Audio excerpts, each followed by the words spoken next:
One of the most important things in my life has been to help make public the truth about how the Queensland Government controlled Aboriginal and Torres Strait Islander lives of men, women and children for 100 years.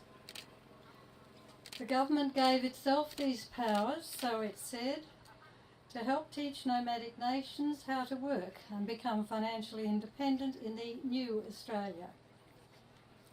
But from its own files, we know it sold Aboriginal and Torres Strait Islander labour at a discount to the pastoral industry and as cheap domestic servants, like the girls sent from Cranbrook House on the land where we are this morning. We know the Queensland Government maintained for almost 70 years a system that it knew was riddled with theft and fraud, while refusing to implement the controls which would protect the savings of thousands of people.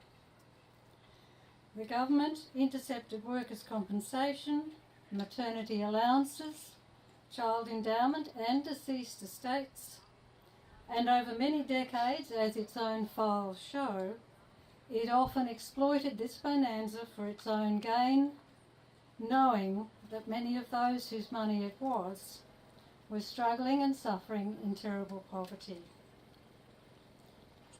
The government gave itself powers over Aboriginal and Torres Strait Islander lives, so it said, to protect these families by teaching them how to be good parents and housekeepers so they could enjoy the benefits of Australia's economy. But from its own files, we know government policy did exactly the opposite. For almost a century around Australia, it tore thousands of children from their parents and families.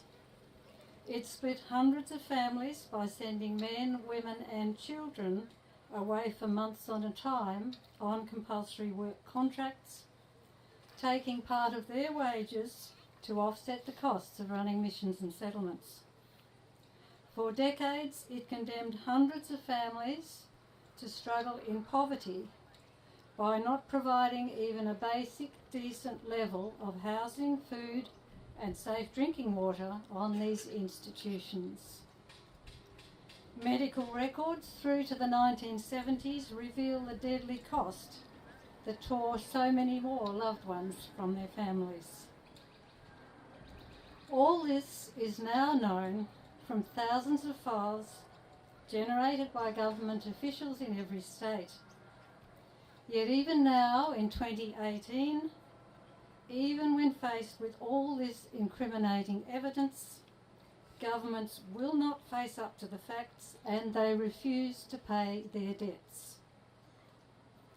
This work during the last 25 years has connected me with a past I never knew about.